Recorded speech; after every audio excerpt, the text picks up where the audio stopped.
Slavonci stoljećima čuvaju tradiciju i pripremaju ukusne proizvode od svinjskog mesa, a jedna od tajnih proizvoda Dobro leži u činjenici da njihove slavonske svinje jedu isključivo stočnu hranu od visoko kvalitetnih žitarica i uljarica koje žito grupacija proizvodi na plodnim slavonskim poljima. U proizvodni proces mogu ući samo sirovine koje su prošle naše stroge kriterije kakvoće i zdravstvene ispravnosti. Idemo sa posebnim recepturama da bi se na kraju to meso imalo određenu kvalitetu, određeni masno-kiselinski sastav. Žito grupa ima zatvoren ciklus proizvodnje, pa njihova vlastita prasadna farma Slaščak stiže s 30 kilograma i na njoj ostaje dok ne postigne 5 puta veću težinu. Nova genetika koju smo mi ustrojili na našim farmama, dakle ona je namjenski za dugotrajne, znači suhomesnate proizvode koji su postojani bez puno vode sa strukturom masnoće u tkivu koja je poželjna. Proizvodnja pršuta počinje temperiranjem mesa kako bi svi butovi jednako upili pašku sol. Nekako nepisano pravilo je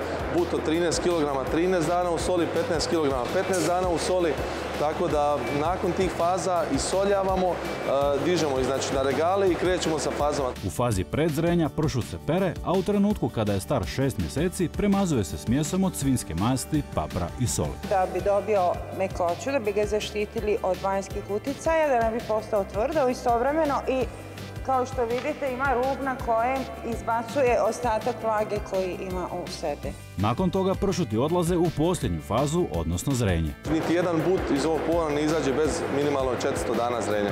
Tamo ih nadzire stručnjak s 20-godišnjim iskustvom rada u domu ponajboljih svjetskih pršuta, talijanskom San Danielu. On mirisanjem pomoću igle od konjske kosti provodi organoleptičku kontrolu pršuta na 5 mjesta. Takozvanoj kruni, odnosno ovdje je velika vena femoralis, odnosno tu pored butne kosti, ispod butne kosti i ispod glave butne kosti tu. Znači, na svih 5 mjesta ovaj miris koji dobijemo izvlačenjem ovog igle, a on nam u stvari prenosi ono u kojoj je fazi zrenje. Proces proizvodnje proizvoda Dobro, bez pojačivača okusa, umjetnih bojila, soje i glutena, kao i okus ove delicije, zadivili su i Toma Gretića, koji je više puta nagrađen titulom najboljeg hrvatskog kuhara. Govorimo o proizvodima koji su potpuno drugačiji od naše filozofije sušenja mesa koji se događalo kroz stoljeća. Koristi se isključivo sol i odležavanje. To su proizvodi koji ističu slatkoću svinjskog mesa. Mislim da će biti apsolutna renesansa s tim proizvodom. A renesansu bi mogla doživjeti i Slavonija, jer se pojavom brenda Dobro otvorilo 100-tinjak radnih mjesta, dok je potencijal puno veći. Želimo poslati poruku svim ljudima da odlaze neki, ali mi ne želimo ići. To je naša Slavonija, ovo je naša država.